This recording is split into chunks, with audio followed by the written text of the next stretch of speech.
All right, with NASA, I started out right out of college as a university graduate from Auburn in aerospace engineering. When I was interviewing for positions, it was a downtime in the aerospace business. There were very few companies hiring. So I got an offer from McDonnell Douglas out of St. Louis, and then NASA. And so I was intrigued. This was in 1957. I was pretty much intrigued about what NASA's plans were to go to the moon. So I chose that, and I started working for NASA in propulsion. And then my career was pretty much in propulsion for many years as an engineer. I did leave at one time, and I went to work at General Electric for a couple of years in their Evendale facility, which builds their large jet engines.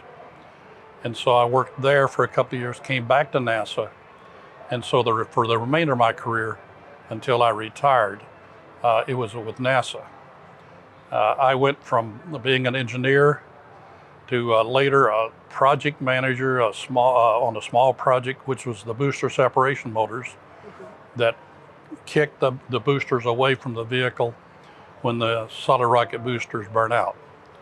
And that was a fun project as a project manager, a small project, but a lot of challenges in developing the motor.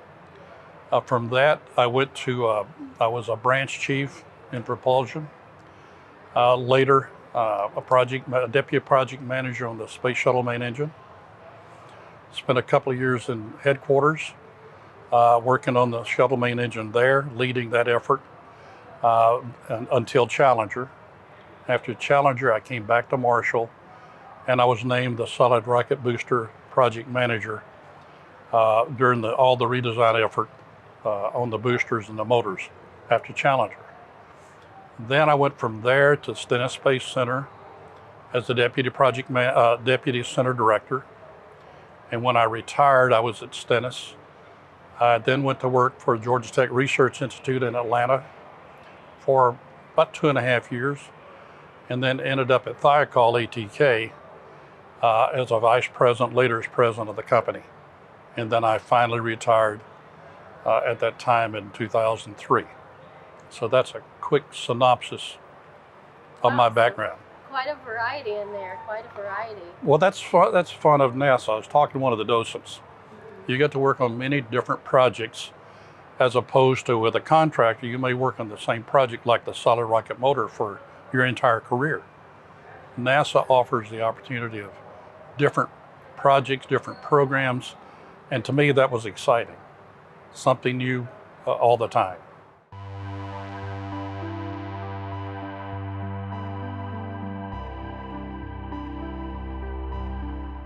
In high school, I enjoyed math. I was pretty good at it.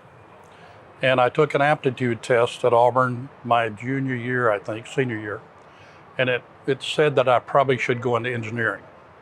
So I decided to try engineering. I didn't know what kind I wanted to go into, so I started engineering physics until I got involved in some deep physics courses that I realized I'm in the wrong place. So then I was considering electrical engineering, and I had a double E class that I had real problems with. So then I thought, okay, I'm gonna try aerospace, which was where I should be all along. So I enjoyed that, so I stayed in aerospace engineering. Like so many kids, I really didn't know what I wanted to do. I thought engineering would be a nice field, plus you could get a job. Pretty much assured you can get a job. So that was a motivation. And so then I was fortunate enough to, interestingly enough, on the NASA side, even though I'm from Albertville originally, I knew nothing about NASA. It had been created in really 1958. So this is 1961. And a couple of gentlemen walked into one of my classes my senior year, Alex McCool being one of them, and talked about NASA. And I thought, that really does sound exciting, although I knew nothing about the space program at the time. So that's the thing that got me interested in applying to NASA and coming to work here. And over the years, he's been a mentor of mine. and I've known him all those years since 1961.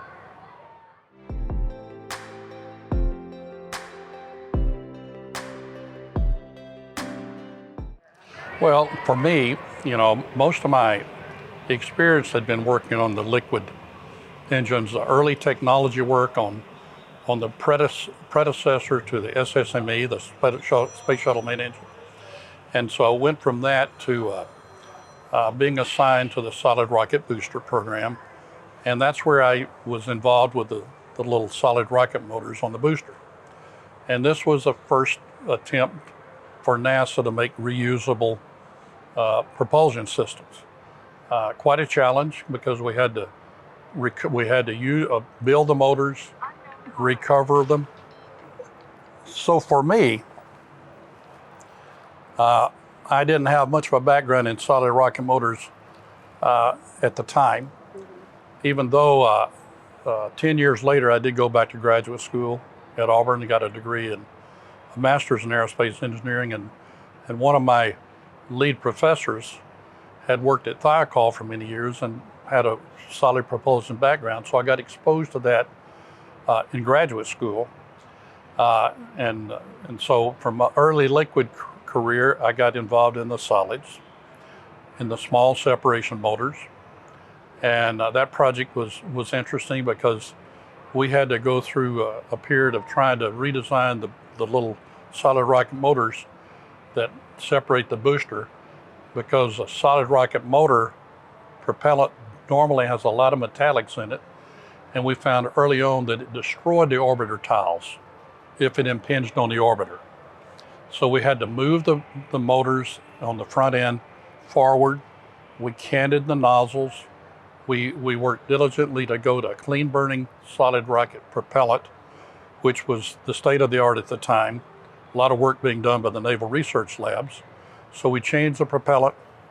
Then we got concerned about, with the nozzles facing up, rain would get inside the motor, and we weren't sure what would happen once you started to light the motors.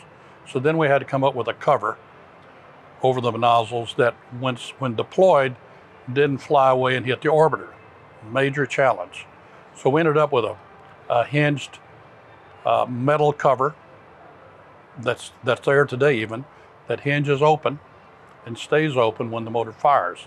So you capture the cover, it doesn't leave, but that had never been done before. So that little motor program had a lot of technical challenges that made it really fun and interesting. From that, I ended up on the Space Shuttle main engine. So I went from the small solid rocket motor on the booster to the shuttle main engine.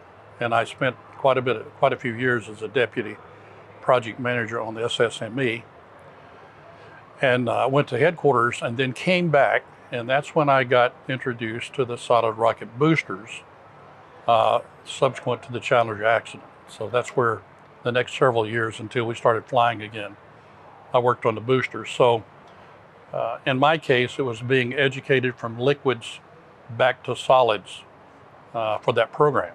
It's reusable, and recovery, all those things we had to learn how to do. And we had to learn how to then refurbish the motors. We'd take them back to Thiokol out of Utah, clean the propellant out, put new propellant in, then we ship the motors back to the Cape and stack them. So, that had never been done before. And so it was an interesting challenge on how you clean the motor cases, and how you put the new propellant back in, and how long can you reuse the cases. So we had to inspect those carefully, because when they hit the water, it hits pretty hard, even with parachutes. So, those were some of the reusability challenges that we had to deal with the boosters.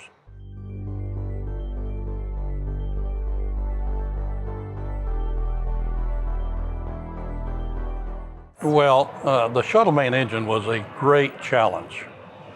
It was by far the most complex propulsion system ever built at the time, and even till today. It was high pressure, liquid oxygen, hydrogen and oxygen. And initially in our testing, we destroyed 8 engines in the development testing. Wow. And one of the things we had to learn was we started out with our first engine failure. We realized that in looking at the movies of the failure, we couldn't tell where the failure started. So we had to go to high-speed film, which was fairly advanced at the time, and a lot more instrumentation on the motor to understand what was happening when a failure occurred.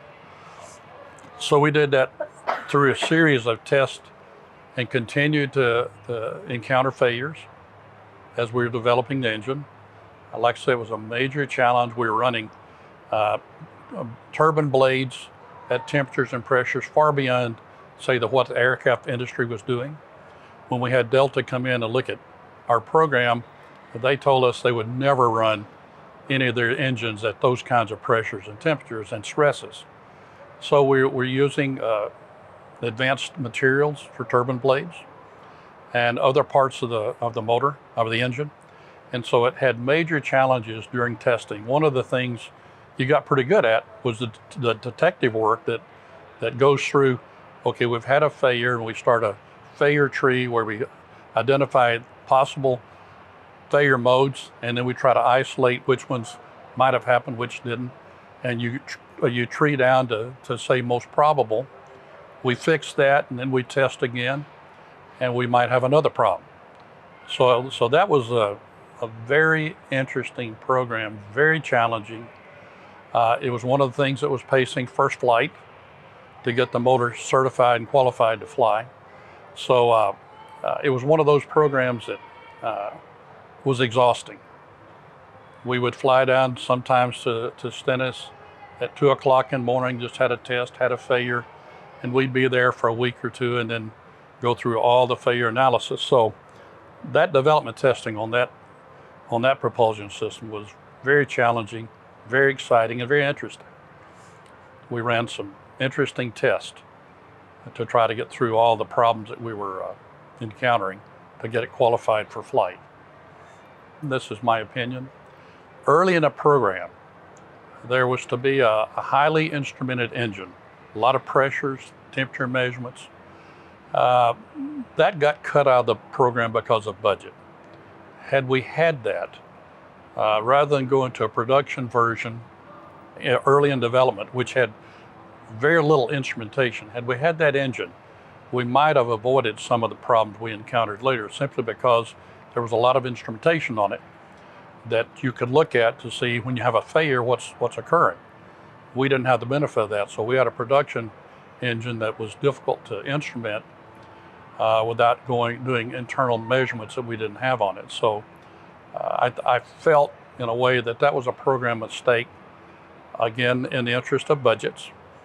I talked to Gerald Thompson about this, who was the shuttle engine project manager. Incidentally, one of the finest people that I ever worked with. He didn't remember that, but that's what I recall early in the program, that got cut out of the budget.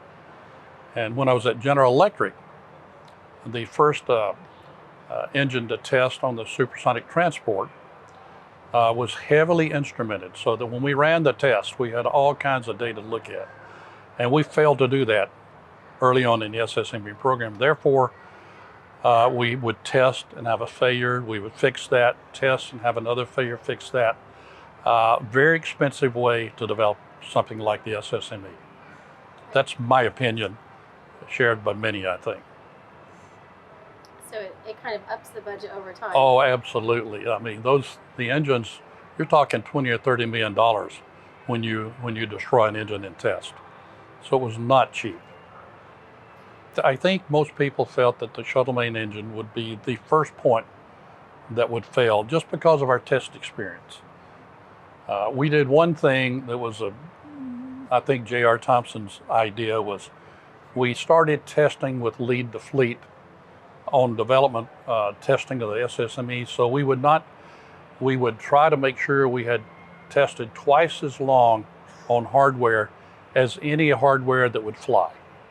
So if we had an engine that we were going to fly and reuse, we've got to have tested another engine on the ground, or engines, at twice as long as the one would see in flight. We called it Lead the Fleet by Factor 2. And it was a great program. It gave us confidence that when we did fly, we've got ground test hardware that's been exposed to many more seconds of testing than what we would see in flight. And that was one way we ensured that the engine be fairly reliable, and that's been demonstrated. We've had some shutdowns in flight because of instrumentation, but we've never had an engine failure, Right. which is remarkable.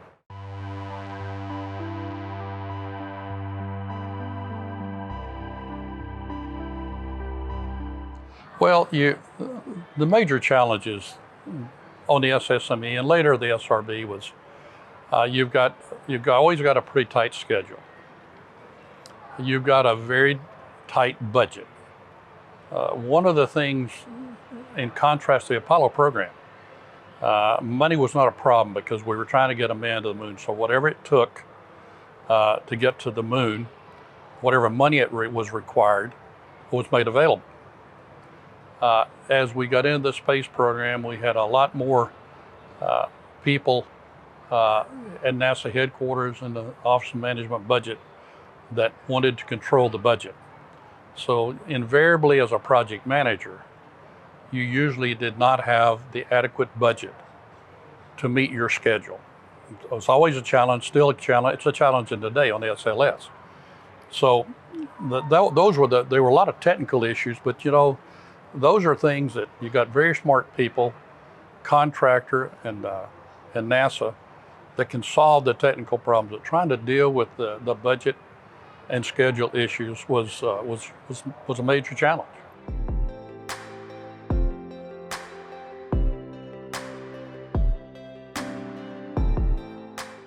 Well, the Russians tried and couldn't do it. Right. I mean, right. nobody else has ever built a shuttle, and so it's like I say, it was quite an accomplishment. I put the shuttle and its challenges right behind landing a man on the moon. To build a vehicle like that, that was reusable, was a huge challenge, and a tribute to the people that made it happen. The technology of flying the shuttle, to get that thing up, and I mean, it's a marvelous flying vehicle. It hit me when I saw landing at the Cape and having watched the launch. Two different things, and you realize when the thing comes back and lands like an airplane. It's an amazing vehicle, and that's been said by the astronauts, a wonderful flying machine. So to accomplish that with the missions, monitoring from the Cape, huge technology achievement to be able to build a vehicle that you can launch into space and leave it up there several days and bring it back safely with all of the challenges of re-entry heating. The tiles on the orbiter were a huge technology development. And like I say, even some of the propulsion systems that we had to develop, like the separation motors, those were all great challenges for flight. Then in the development process of the hardware, again, you're pushing the technology. Our computers back then were nothing compared to what we have today. I mean, they had few little capabilities. So to try to fly a vehicle as complex as a shuttle with a very limited computer capability was an amazing feat. And it took a lot of bright people with very little capacity for computers to manage that. So I think the challenges in terms of the software and the computers was huge. The challenges on materials for both the orbiter, vehicle, and the propulsion system led us to advance the state-of-the-art in so many areas and many spin-offs commercially from all that. So it's a combination of both, but huge challenges to accomplish a shuttle system. On launch day, there are thousands of parts that have got to work. The redundant systems have got to be in place. It's always been amazing to me, sitting at the launch for the launches, that all those pieces and parts could work together so we could get a launch off. Again, a remarkable achievement in terms of hardware reliability and the ability to make sure that the vehicle would be safe.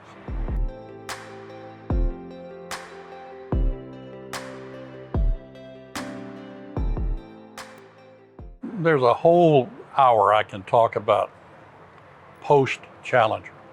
But at the time of the accident, I was in Washington working on the Space Shuttle main engine. When the accident occurred, I did not have access to any of the data that they were getting back here at Marshall. And so it was days later that I learned that the most probable cause was an O-ring problem with the solid rocket booster. And so shortly after that, I was asked to come back to Marshall. I had been extended to work on budgets and so forth, but they asked me to come back. So I was with the NASA team. We had a Thiokol team and a NASA team looking at redesign, working together, but trying to see if we can come up with different design approaches and what might be the best solution. And so then there was the presidential investigation going on. And as a consequence of a lot of people having retired or left after the accident, I've always said that I got picked to be the project manager because, one, I had worked in Washington and was known by the Washington people and the deputy administrator and the administrator. And when they looked around to find a project manager, I ended up getting the job, which was not a job I wanted because the pressure was immense on trying to get the motor redesigned and flying again.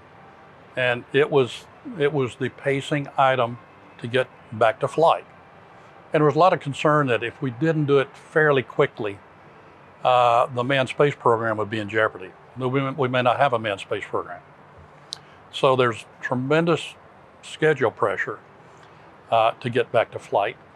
Lot of interest by the public, by the media, constantly getting interviewed about what was happening. A lot of rumors flying around. We even had an FBI investigation going on about possible sabotage. So we had any number of investigations. We were looked at by the IG and all these other agencies about how we were running the program. So it was a baptism in fire for me. I had been a deputy project manager, but I had not been a project manager. So there were a lot of challenges, how we would test, how many tests were required. We had to go back and redo all of the paperwork, not only on the motor, but also the rest of the booster, the escape system, all of that. We reviewed all the documentation to make sure that we were properly qualifying the hardware. One example, when we launched on that really cold day at the Cape, when Challenger occurred, on paper, we supposedly had it qualified, but we had never tested at those kinds of temperatures around freezing. One of the things we did in our testing of the redesigned motor was we chilled the motor down and put it inside a building, chilled it down to the lowest temperature we would ever see at launch, and then fired the motor. And then we did the hottest the motor could ever be. And we had to put heaters in there and heat the motor up. It took a month because a lot of propellant. So we tested to the highest temperature. So we went from a lot of qualification by analysis to qualification by demonstrating. And that was a key to a lot of the redesign on all the hardware. So it was just a more aggressive test program and more intensive test program. So, and all of that, knowing that we've got to get this thing flying as soon as we could. So me as the project manager, I talked about schedule and funding, and there was a real challenge there, but there was major challenges on the schedule to make sure that we could develop this system within time to get it launched. So that program was one that I enjoyed being a part of, never wanted to do it again because it was long hours. My family suffered because I was not around. And so it's just one of those things you do once. You're proud looking back that it was successful, but you don't want to do it again. Yeah. And that's false type situation. absolutely, and that's true of so many people that worked on the program at the ICAL, and you know the morale was so low after Challenger. One of the things was just trying to build up the morale with the NASA team and with the contractor team. A lot of criticism back and forth about NASA didn't do this, the contractor didn't do that. One of my challenges was to say we're one team. We're contractor and we're NASA. Throw the badges away and we're going to work together. And that took some time because there were hard feelings on both sides of blaming each other for what happened. So those kinds of things were challenged. And so it was one of those things that I look back as probably the highlight of my career was how successful we were in the redesign. And I was confident after the redesign that we will not have a motor problem on the shuttle again because we tested all the hardware. We did flaw testing where we intentionally built flaws in the O-rings and in the motor beyond anything would ever see coming out of production, and that gave us great confidence that the motor is going to be fine. So looking back, it was quite a program, and I was proud of the NASA and the contractor team that did that. The first launch after Challenger, the crew came into my office here at Marshall, and they met with me. And they said, we're depending on you to make sure that we have a safe flight. Now, you probably met all of us, but I took that very personally. And so at that first launch, the boosters burn for 2 minutes, and then they separate, and the shuttle continues to fly. I almost held my breath for 2 minutes on that first launch to make sure, I'm hoping that nothing would happen that would be related to the boosters. And it didn't, but I think it was that mission, however, that I'd gone to bed about midnight. I was at the Cape. We were going to launch the next morning. And this is one of the things that elevates your blood pressure. And I'd been working on a problem related to the booster, but not the motor, until late in the night with the USBI, who was the contractor on the booster hardware. I went to bed about midnight, needing to get some rest because I had to be there about 6 o'clock the next morning. Got a call, and they said, you need to come in, we've got a problem. And so I went in, and what had happened is we had heaters around the joints to keep the joints warm, to keep the O-rings warm. That's one of the design changes we made so that the O-rings would never get cold. And so one of the heaters had shorted to the case. So the question was, could that short damage the case such that with pressure it would rupture? So we had a team working all night long at Thiokol here in Huntsville, trying to decide could that short into the case, electrical short, cause enough damage to threaten the structural capability of the case. It took a long, long night of discussions and arguing back and forth. This is typical by way of other problems that you see in launch, but this was a particular problem that involved us. About 5:30 in the morning, the launch director, flight director, came to me and said, Gerald, are we going to solve this problem? Because we're going to wake up the crew, and I don't want to wake them up and get them ready to go if we're not going to solve it today. And at that time, we had not solved the problem. And so I thought, okay, this is a tough one. I said, I think Bob Seek was the flight director. I said, Bob, I believe we're going to clear it to flight.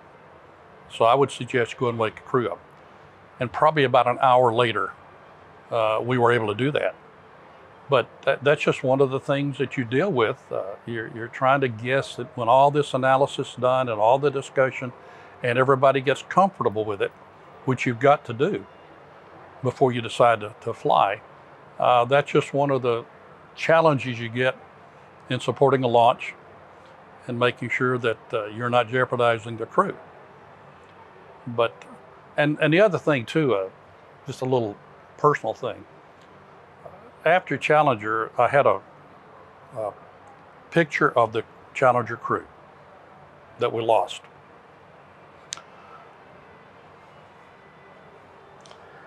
And I hung that picture in my office, lest we forget. I had that caption put on there. So that when I got tired,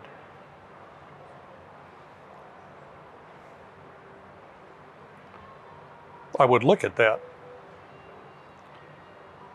and decide whatever it takes, we have to do it. And that was the thing that kept me going days and nights. Well, that these people depend on us to do it right. And we didn't do it right a couple of times, but we learned in the process. In fact, 3 times, on the pad in Columbia and Challenger. And people with good intentions make mistakes. And that shows you the complexity of launching vehicles into space. It's very unforgiving, and mistakes are going to happen. And so, but I wanted to make sure, as much as I could, it wouldn't happen on my watch with my team. And I still have that picture. But I think when Challenger happened, even though I wasn't working on the booster program, I think we all felt personally involved and responsible. Even though it's another project, you felt that you were part of this whole program. And so it made people work very hard to make sure it never happened again.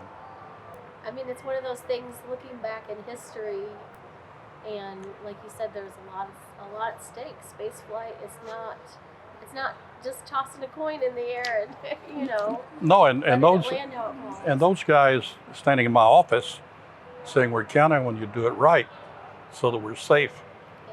Yeah. That's quite an incentive. Absolutely. And in fact, my wife was involved in Space Flight Awareness Program when we were at Stennis Space Center. And I recall a dinner that we had at the Cape where she invited me to come, and she was hosting people from Stennis. And one of the Columbia astronauts, right now I can't recall his name, but see him vividly, he came and spoke.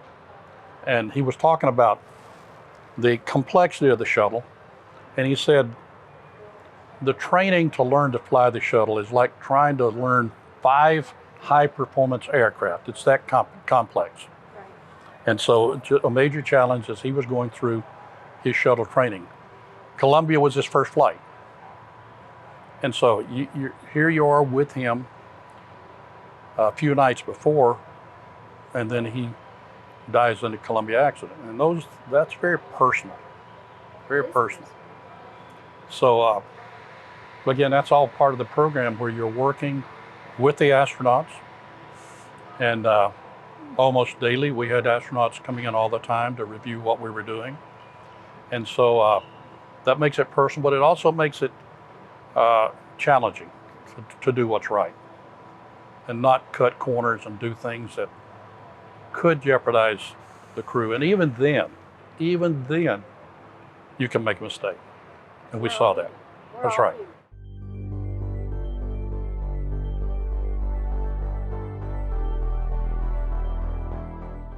I went to many shuttle launches, both as a project manager and later as the deputy director at the Stennis Space Center. It never got old. It never got routine. It was always breathtaking. in terms of just hoping we get this thing up and flying correctly. I mean, it never, ever felt old or routine. And it wasn't. Such a challenge for every flight. So just like people sitting outside watching a launch at the Cape, we felt the same way inside on those monitors as we were watching the vehicle as it launched. So just an amazing experience, really is.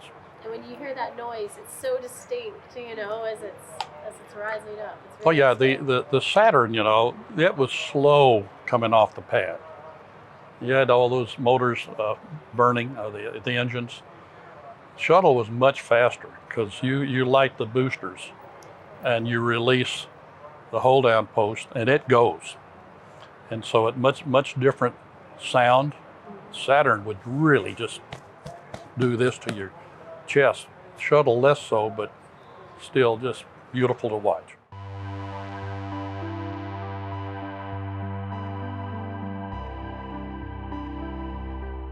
I want them to be successful.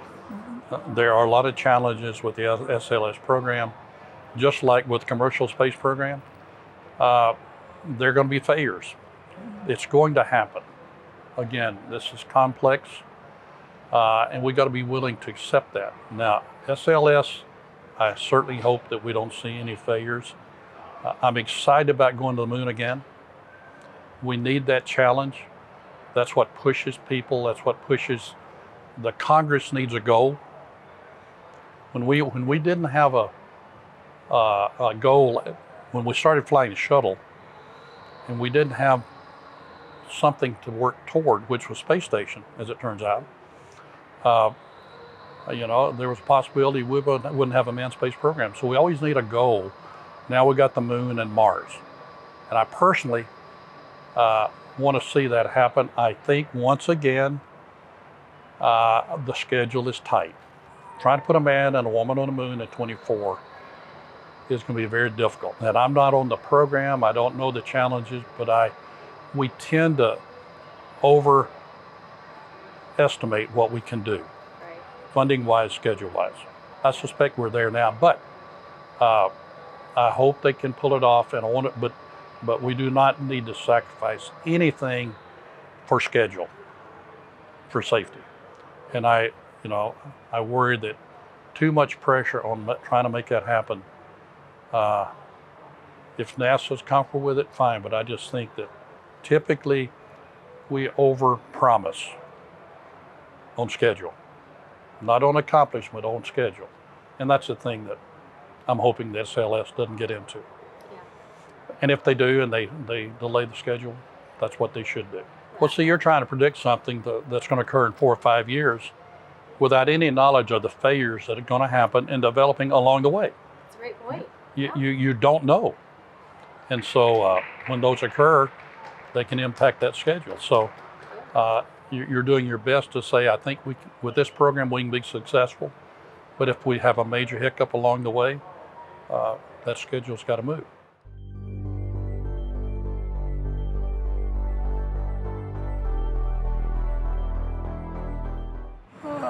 I'll say it very simply, that a group of people, very ordinary people in terms of intelligence level, not a lot of really space scientists, could work together, contractor and NASA, thousands of contractor and NASA personnel, to create the shuttle, which is, again, a marvelous flying machine. So my message is that anyone can be a part of a program like that if they work hard at it. Now, we had long hours, very dedicated people, but very ordinary people that were not, there were some very bright people. I would say a few geniuses out there, but by and large, it was the average person working long hours to try to make this happen. So the legacy is you can do it if you work together as a team and you work at it and really apply yourself. That's what it takes. Long hours, dedication, working together. Absolutely. That's the legacy as I see it.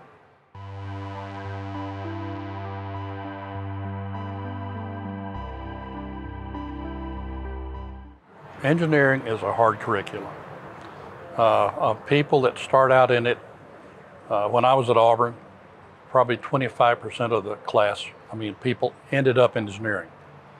It's not an easy curriculum, but you have to apply yourself and study hard, and have a passion for it in a way, because the courses are difficult.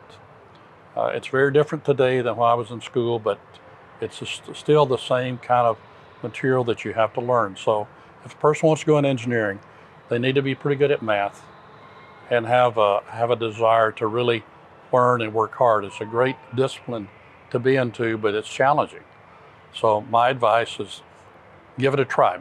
Many kids will not know until they get into engineering, is this the thing for me? That's fine. Yeah. Most kids coming out of high school, certainly I didn't, don't know what they want to do.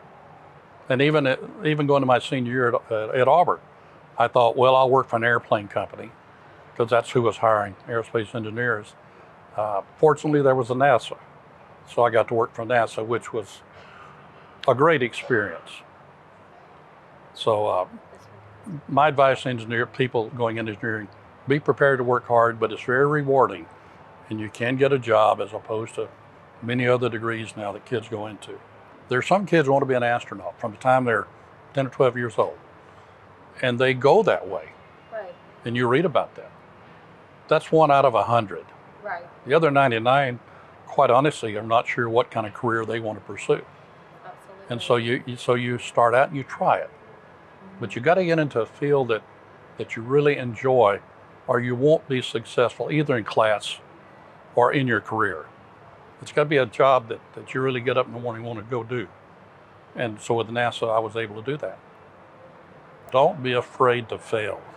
Too often you build and we had this after Challenger, too often you build a cannot fail mentality, and therefore you don't innovate.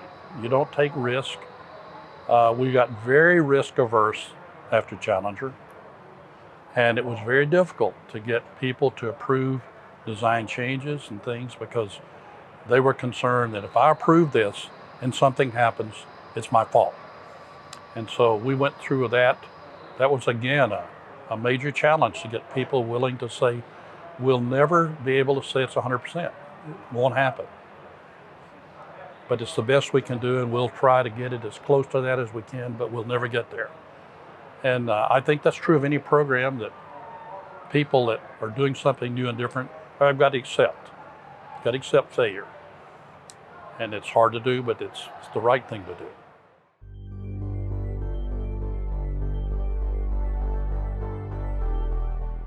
I got a call from Dr. Barnhart. I was head of the Marshall Retiree Association. Okay. And she hit me with the idea that, I'd like to start a docent program and use retiree people to staff it.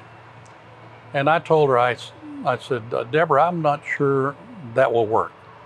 If we were astronauts, absolutely, people would be so excited to come and talk to us, and they would really turn out. But, graybeards like me and others that are retired, I don't see people being that interested. Well, I was totally wrong. We started the program. Initially was all NASA retiree personnel.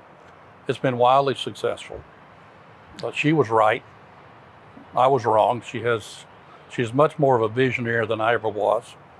And so it's been a great program, and I think people enjoy it, and I think it's rewarding to the retirees, because they can talk about their experiences and share that with young people.